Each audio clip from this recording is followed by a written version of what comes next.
الحمد للہ رب العالمین والصلاة والسلام علی اشرف الانبیاء والمرسلین ومن تبعهم باحسان الى یوم الدین اشهد ان لا الہ الا اللہ وحدہ لا شریک لہ واشهد ان محمدا عبدہ ورسولہ اما بعد قال اللہ تبارک وتعالی فی کلامہ المجید اعوذ باللہ من الشیطان الرجیم بسم اللہ الرحمن الرحیم انا انزلناه فی لیلۃ القدر وما ادراک ما لیلۃ القدر لیلۃ القدر خیر من الف شہر تنزل الملائکۃ والروح فیہا بإذن ربہم من کل امر سلام ہی حتی مطلع الفجر وقال جل وعلا اعوذ باللہ من الشیطان الرجیم وذکر فإن الذکر تنفع المؤمنین رب اشرح لی صدری ویسر لی امری واحلل عقدۃ من لسانی یفقهوا قولی رب زدنی علما رب زدنی علما اللہم رب زدنی علما۔ محترم حضرات، میرے پیارے بزرگوں، بھائیوں اور دوستوں، پردہ نشین خواتین، اللہ رب العالمین کا بہت بڑا احسان ہے کہ اللہ رب العالمین نے ایک وقفے کے بعد پھر سے ہمیں وہ مبارک مہینہ عطا کیا تھا، جس مبارک مہینے کی اللہ رب العالمین نے بہت ساری فضیلتیں بیان کی ہے۔ اللہ کے نبی صلی اللہ علیہ وسلم نے بھی اپنی حدیث کے اندر بے شمار فضیلتوں کو ذکر کیا ہے، اور اس مبارک مہینے کے اندر اللہ رب العالمین نے ان ایام کو گزارتے ہوئے پھر کچھ ایسے ایام رکھے ہیں جن ایام کی خصوصی اور زیادہ فضیلتیں ہیں۔ محترم حضرات، جن ایام سے ابھی ہم اور آپ گزر رہے ہیں، یہ رمضان المبارک کا یہ آخری عشرہ، آخری 10 دن ہیں۔ یہ جو 10 دن ہیں، ان 10 دنوں کے اندر اللہ رب العالمین نے کئی ایک چیزوں کو رکھا ہے۔ مثلا اللہ رب العالمین نے انہی 10 دنوں کے اندر اعتکاف کو بھی رکھا، ان 10 دنوں میں قیام اللیل کی فضیلت بھی بہت زیادہ بیان کی، اور انہی 10 دنوں کے اندر ایک ایسی رات بھی رکھا جس رات کی فضیلت کے بارے میں کہا جاتا ہے کہ 1000 مہینوں کی عبادت سے بہتر ہے۔ تو محترم سامعین، جب یہ ایام آتے تھے تو ہمارے نبی صلی اللہ علیہ وسلم کا جو طریقہ ہوا کرتا تھا، جو ان کا طرز ہوا کرتا تھا عبادت کرنے کا، ان ایام کو بتانے کا، ان ایام کو گزارنے کا، اللہ کے نبی صلی اللہ علیہ وسلم کی زوجہ مطہرہ ام عائشہ صدیقہ رضی اللہ عنہ بیان کرتی ہیں کہ ان النبی صلی اللہ علیہ وسلم کان اذا دخل العشر شد مئزرہ ایقظ لیلہ، اپنے آپ کو بھی جگاتے تھے اللہ کے نبی صلی اللہ علیہ وسلم جب ان 10 ایام میں داخل ہوتے، اور اپنے اہل و عیال کو جگاتے تھے اور بالکل کمر بستہ ہو کر کے عبادت میں منہمک ہو جاتے، عبادت میں لگ جایا کرتے تھے، تاکہ یہ جو ایام ہیں، ان ایام کی جو فضیلت ہے یہ بالکل ضائع نہ ہو، بالکل برباد نہ ہو۔ لہذا ہمیں بھی چاہیے کہ ہم ان ایام کی فضیلت کو، ان ایام کی جو اہمیت ہے اس کو سمجھیں، اور اللہ کے نبی کا جو طرز عمل تھا، جو طریقہ تھا عمل کرنے کا، اس طریقے کو ہم بھی اپنائیں، ہم بھی اس کو اختیار کریں، تاکہ ہمارا بھی کوئی بھی لمحہ، کوئی بھی وقت، ایک بھی لمحہ ضائع نہ ہونے پائے۔ غیر ضروری چیزوں میں ہم بھی اپنے آپ کو غیر ضروری چیزوں میں نہ جا کر کے شامل کر لیں، بلکہ اللہ رب العالمین کی عبادت میں لائیں۔ محترم سامعین، جیسا کہ بیان کیا گیا کہ ان 10 دنوں کے اندر اللہ رب العالمین نے اعتکاف کو بھی رکھا ہے، اور عبادت کرنے کے لیے سب سے افضل ترین شکل اگر کوئی ہو سکتی ہے ان 10 دنوں میں تو اعتکاف کی شکل ہے۔ ایک انسان اپنے آپ کو، جب ایک آدمی اعتکاف بولتا ہے تو اس کے ذہن میں کچھ چیزیں آتی ہیں، کچھ چیزیں ایسی ہوتی ہیں جو فالو کرنا چاہتا ہے، اس پر عمل کرنا چاہتا ہے۔ جب ایک انسان اعتکاف میں آتا ہے یا کوئی اگر بیٹھنا چاہتا ہے تو ساری چیزیں سوچ لیتا ہے کہ میں دنیا سے کٹ رہا ہوں، مجھے دنیا داری سے کوئی مطلب نہیں، اللہ رب العالمین سے لو لگانا ہے، اس کی عبادت کرنی ہے، دنیا کی جو معاملات ہیں ان دنیاوی معاملات سے میں بالکل الگ تھلگ ہو گیا۔ اور یہ خود وہ اپنی طرف سے نہیں ہوتا ہے، ہماری شریعت نے، ہمارے دین نے، ہمارے اسلام نے اس چیز کو بیان کیا کہ ایک معتکف جب اعتکاف میں جاتا ہے تو وہ اس کے اوپر سے بہت ساری چیزیں ساقط ہو جاتی ہیں، ختم ہو جاتی ہیں۔ مثال کے طور پر ایک آدمی، ایک مومن ہے، ایک مسلمان ہے، ایک دوسرا مسلمان اگر بیمار ہو رہا ہے، اس کی بیمار پرسی کے بارے میں ہمیں جانا ہے، اس کی بیمار پرسی کرنی ہے، اس کے بارے میں اس کی عیادت کرنی ہے، ایک مسلمان کا حق ہے، لیکن ایک معتکف کے اوپر یہ چیز لازم نہیں آتی۔ ایک آدمی اگر انتقال کر رہا ہو اور ہمیں خبر مل جائے کہ فلاں آدمی انتقال کیا ہے، ہم پر حق بنتا ہے، ہمارے لیے ضروری ہے ہم اس کے جنازے میں شریک ہوں، لیکن ایک معتکف جب اعتکاف میں جاتا ہے تو اس کے اوپر یہ لازم نہیں آتا کہ وہ جا کر کے اس کے جنازے میں شریک ہو۔ اسی طریقے سے اور بھی کئی معاملات ہیں جن معاملات سے ایک اعتکاف میں بیٹھنے والا، اعتکاف کرنے والا دور ہو جاتا ہے، ہٹ جاتا ہے۔ ام عائشہ صدیقہ رضی اللہ عنہ بیان کرتی ہیں کہ اللہ کے نبی صلی اللہ علیہ وسلم جب آخری عشرے میں آتے تھے اس کے اندر تو اعتکاف کا خاص طور سے اہتمام کیا کرتے تھے، اعتکاف میں بیٹھتے تھے اللہ کے نبی صلی اللہ علیہ وسلم۔ اللہ کے نبی صلی اللہ علیہ وسلم کی جب وفات ہو گئی، اللہ کے نبی صلی اللہ علیہ وسلم جب فوت ہو گئے تو اس کے بعد اللہ کے نبی کی بیویاں وہ اعتکاف میں بیٹھتی تھیں۔ اسی طریقے سے ابو ہریرہ رضی اللہ عنہ کی بھی یہی روایت ہے کہ اللہ کے نبی صلی اللہ علیہ وسلم بھی اپنی زندگی میں آپ بیچ والے عشرے کے جو 11 سے 20 والے جو ایام ہوتے ہیں اس میں اعتکاف کرتے تھے، لیکن اس کے بعد اللہ کے نبی صلی اللہ علیہ وسلم نے آخری عشرے میں اعتکاف کرنے کو زیادہ بہتر سمجھا اور آخری عشرے میں اعتکاف کیا۔ اس کے بعد اللہ کے نبی صلی اللہ علیہ وسلم کی جب وفات ہو گئی تو اللہ کے نبی صلی اللہ علیہ وسلم کی بیویاں ازواج مطہرات یہ آتی تھیں اور آ کر کے اعتکاف کرتی تھیں۔ محترم سامعین، ان حدیثوں سے یہ بات معلوم ہوتی ہے کہ ان ایام میں عبادت کرنے کے لیے بہترین اور افضل شکل یہ ہے کہ انسان اعتکاف کرے اور اعتکاف میں جا کر کے بہترین انداز میں اللہ رب العالمین کی عبادت، اس کی بندگی کرنے کی کوشش کرے اور اپنی زبان کو اللہ رب العالمین کے اذکار سے، اللہ کے ذکر سے تر رکھے، قرآن کریم کی تلاوت کرے، اس کو سمجھے، قرآن پہ غور و خوض کرے، اس کے بارے میں جو احکامات اللہ رب العالمین نے بیان کیے اس کو جاننے کی کوشش کرے۔ ایک افسوس کی بات یہ کہنی پڑتی ہے، کچھ لوگوں کی شکایتیں بھی ہوتی ہیں کہ قرآن کریم کی آیتیں یا اس کے اندر جو نصیحتیں بیان کی گئی ہیں یہ ان کے ذہن میں نہیں آ پاتا، وہ سمجھ نہیں پاتے ان چیزوں کو، اور یہ ان کی شکایت ہوتی ہے کہ قرآن کریم ایک ہمارے لیے، ہم لوگوں کے لیے جو دین سے جڑے ہوئے نہیں ہیں، مدارس سے جڑے ہوئے نہیں ہیں، قرآن ایک مشکل کتاب ہے۔ لیکن معاف کیجیے، اللہ رب العالمین نے اور خود قرآن حکیم نے کہا کہ وَلَقَدْ يَسَّرْنَا الْقُرْآنَ لِلذِّكْرِ فَهَلْ مِن مُدَّكِرٍ، کہ ہم نے قرآن کو نصیحت حاصل کرنے کے لیے بڑا آسان بنایا ہے، اس کے اندر مشکل نام کی کوئی چیز ہے ہی نہیں، لیکن شرط یہ ہے کہ ایک انسان نصیحت حاصل کرنے کی کوشش کرے۔ جب تک آدمی کوشش نہیں کرے گا تب تک اسے کوئی بھی چیز ملنے والی نہیں ہے۔ اس لیے ہم پر ضروری ہے کہ ہم قرآن کریم کی تلاوت کریں، اس کی فضیلت کو جانیں، اور جاننے کے ساتھ ساتھ اس کے اندر جو اللہ رب العالمین نے احکامات بیان کیے ہیں اس کو اپنی زندگی میں لائیں، تاکہ ہماری زندگی ایک بہترین زندگی بن سکے، جو صحابہ کی زندگی تھی، جو نبی صلی اللہ علیہ وسلم کی زندگی تھی، جو ان کے بعد آنے والے تابعین تبع تابعین کی زندگی تھی۔ محترم سامعین، یہ اعتکاف کا مسئلہ تھا اور اس کی بڑی فضیلتیں ہیں۔ ایک حدیث بیان کرنا چاہتا ہوں اعتکاف کے تعلق سے۔ حضرت ابو ہریرہ کی روایت ہے، وہ کہتے ہیں کہ اللہ کے نبی صلی اللہ علیہ وسلم نے کہا کہ اللہ رب العالمین کہتا ہے، حدیث قدسی ہے، کہ ایک بندہ جب میرے دوست سے دشمنی کرتا ہے تو میں اس سے جنگ کا اعلان کرتا ہوں، اور ایک آدمی سب سے زیادہ اللہ رب العالمین کے قریب اس وقت ہوتا ہے جب وہ اللہ رب العالمین کی فرض کردہ تمام چیزوں کو انجام دے دے۔ اللہ رب العالمین نے نماز فرض کیا، ایک انسان نماز ادا کرے، زکوٰۃ فرض کیا، زکوٰۃ دے، اللہ رب العالمین نے حج فرض کیا، استطاعت و حج کرے، روزے رکھے۔ اس کے ذریعے سے ایک بندہ اللہ رب العالمین سے سب سے زیادہ اٹیچ ہوتا ہے، سب سے زیادہ قریب ہوتا ہے۔ لیکن اس کے بعد ایک بندہ ان فرائض کو ادا کرنے کے بعد اگر نوافل کا اہتمام کرتا ہو کثرت کے ساتھ، تو ان نوافل کے اہتمام سے بھی ایک بندہ اللہ رب العالمین کے قریب ہو جاتا ہے۔ اعتکاف میں بیٹھنا یہ فرض کفایہ ہے، پورے محلے سے اگر ایک بندہ بیٹھ گیا تو کافی ہے تمام لوگوں کے لیے، اس کے بعد تمام لوگوں کے لیے ایک نفلی عبادت ہو جائے گی۔ اس لیے ایک بندہ اگر بیٹھتا ہے تو اس کی بڑی فضیلت ہے، کیونکہ اللہ کے نبی نے اسی حدیث میں بیان کیا کہ ایک بندہ جب ان عبادتوں کو انجام دیتا ہے تو میں اس کے لیے اس کا کان بن جاتا ہوں جس سے وہ سنتا ہے، اس کی آنکھیں بن جاتا ہوں جس سے وہ دیکھتا ہے، اس کا ہاتھ بن جاتا ہوں جس سے وہ پکڑتا ہے، اس کا پاؤں بن جاتا ہوں جس سے وہ چلتا ہے۔ اللہ رب العالمین نے یہ فضیلت رکھی ہے نفلی عبادتیں انجام دینے والوں کے لیے، یہ فضیلت رکھی ہے فرائض کو انجام دینے والوں کے لیے۔ اور جب اللہ رب العالمین کسی بندے کا کان بن جائے، اس کی آنکھیں بن جائے، اس کا ہاتھ بن جائے، گویا کہ وہ انسان برائی کی طرف نہیں جانے والا، اب جب بھی جائے گا اچھائی کی طرف جائے گا۔ اس انسان کے قدم برائی کی طرف بڑھ کر کے برائی پہ لپٹنے کے لیے اس کے قدم راضی نہیں ہوں گے، تیار نہیں ہوں گے، پھر وہ اچھی چیزوں کی طرف جائے گا۔ اسی طریقے سے اللہ کے نبی نے کہا جب ایک بندہ اللہ تعالیٰ سے مانگتا ہے تو بندہ اللہ رب العالمین اس بندے کی دعا کو قبول کرتا ہے، تمام چیزوں کو اس کو دیتا ہے۔ محترم سامعین، اسی طریقے سے ان آخری 10 دنوں میں ایک اور عمل ہے قیام اللیل کا مسئلہ۔ ہم نے پورے رمضان قیام کیا، لیکن ان ایام میں بھی قیام کرنے کی بہت زیادہ فضیلت ہے۔ اللہ کے نبی صلی اللہ علیہ وسلم کے صحابی ابو ذر رضی اللہ عنہ بیان کرتے ہیں کہ اللہ کے نبی صلی اللہ علیہ وسلم کے ساتھ ہم نے پورا رمضان گزارا، لیکن اللہ کے نبی نے ہمیں قیام نہیں کرایا۔ جب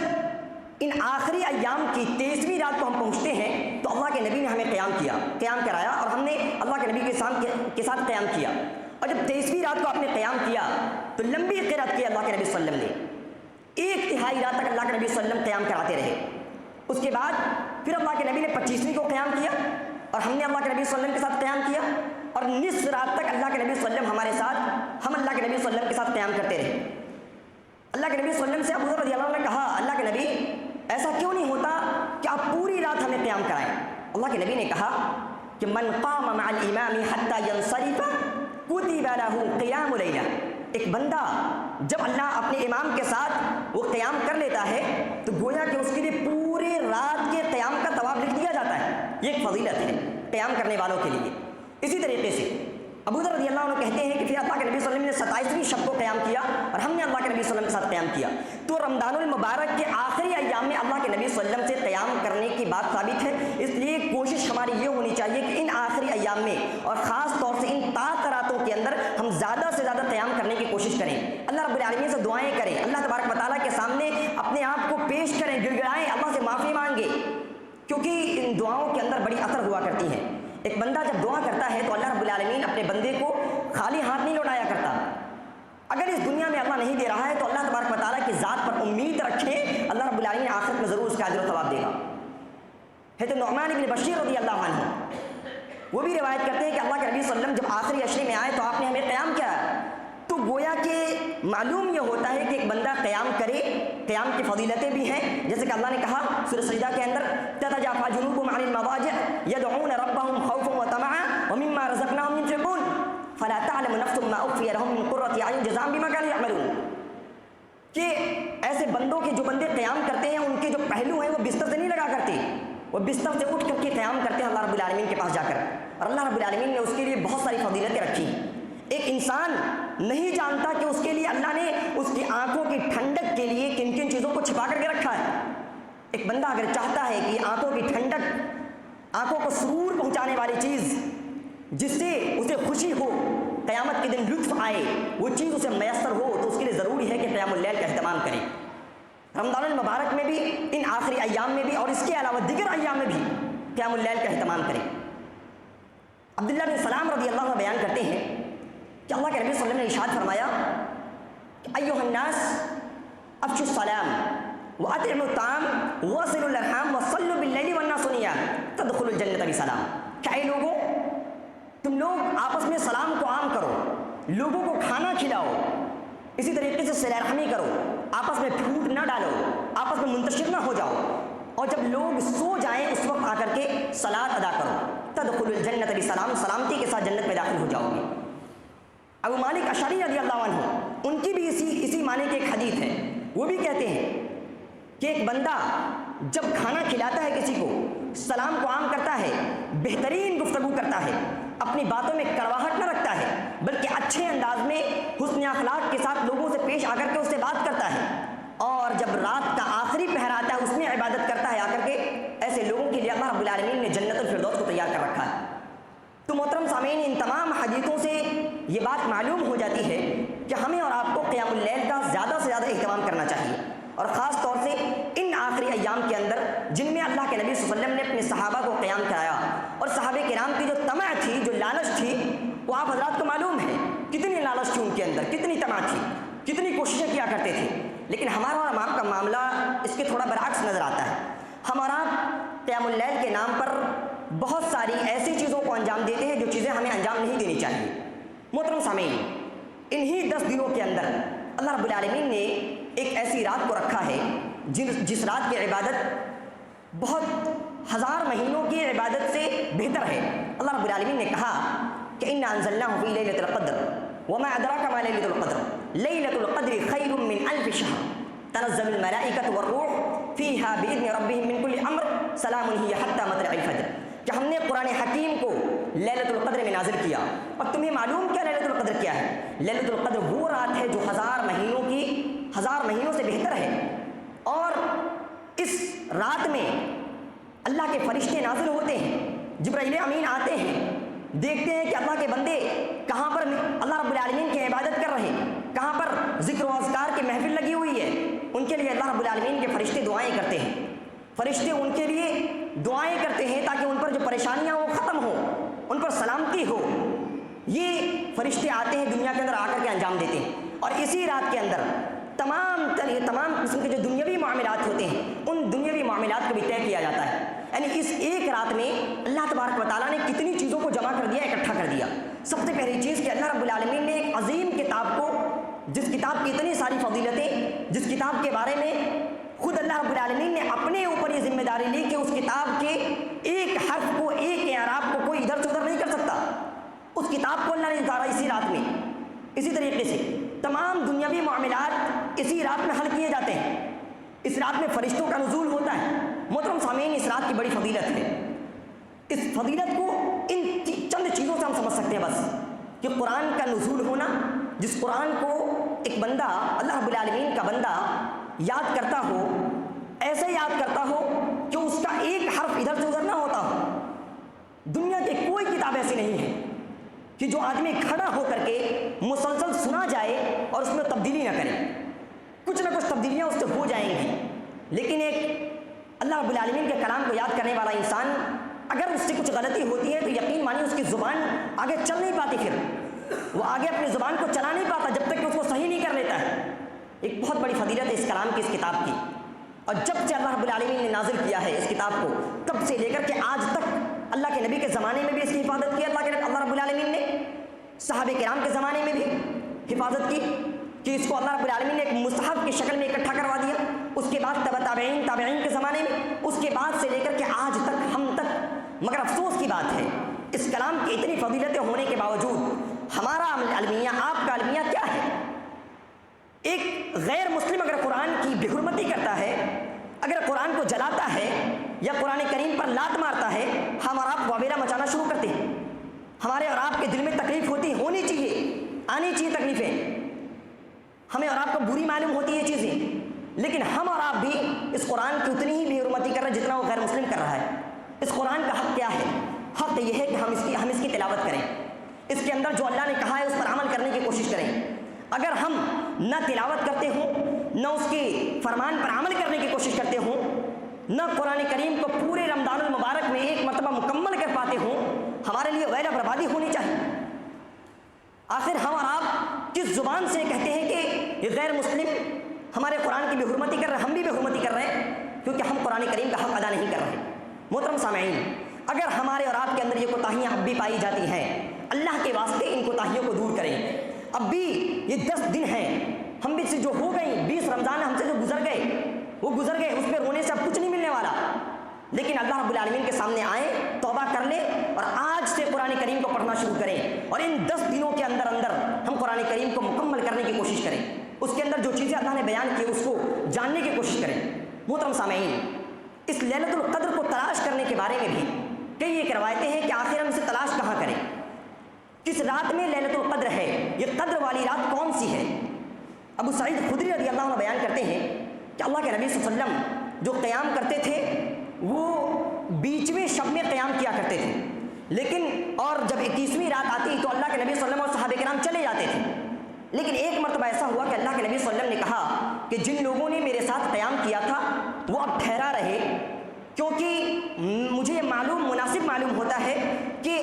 جو آخری شب ہے، آخری جو راتیں ہیں 10 راتیں، ان آخری 10 راتوں میں قیام کیا جائے، اور ان آخری 10 راتوں کے اندر ایک ایسی رات ہے جس کی بہت زیادہ فضیلت ہے، اور مجھے وہ خواب میں دکھائی گئی تھی وہ رات، لیکن میں بھول گیا، لہذا ان آخری راتوں میں اور آخری 10 دنوں کے راتوں میں اس کو تلاش کرے، ایک آدمی اس کو کھوجنے کی کوشش کرے۔ تو محترم سامعین، ان آخری 10 راتوں میں ایک رات ایسی ہے ان راتوں کے اندر جس رات کی بڑی فضیلت ہے، لہذا ہم ان راتوں کو تلاش کریں اور اس کے اندر ہم زیادہ سے زیادہ عبادت کریں۔ آخر اللہ کے نبی صلی اللہ علیہ وسلم کو جو بھلایا گیا یہ مسئلہ کہ کون سی رات قدر والی رات ہے، جس رات کی اتنی فضیلت ہے، اس کے پیچھے کچھ نہ کچھ مقصد ضرور ہے۔ مقصد یہ ہو سکتی ہے کہ اللہ رب العالمین کو بہت ساری چیزیں پسند ہوتی ہیں، لیکن کچھ چیزیں ایسی ہوتی ہیں جو زیادہ پسند ہوتی ہیں، اور یہ عقیدے کی بات ہے۔ 2 چیزیں ہیں، یہ بھی پسند ہے یہ بھی پسند ہے، لیکن اللہ رب العالمین کو یہ چیز زیادہ پسند ہے، اور یہ چیز اسی وقت حاصل ہو سکتی ہے جب یہ بندہ یہ چیز چھوڑ دے۔ اللہ کے نبی صلی اللہ علیہ وسلم کو وہ رات بھلوا دی گئی،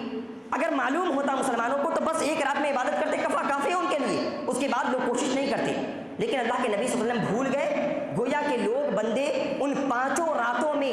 تلاوت کریں، ان کو تلاش کرنے کی کوشش کریں، تاکہ بندے کے نام اعمال میں بہت زیادہ اضافہ ہو جائے،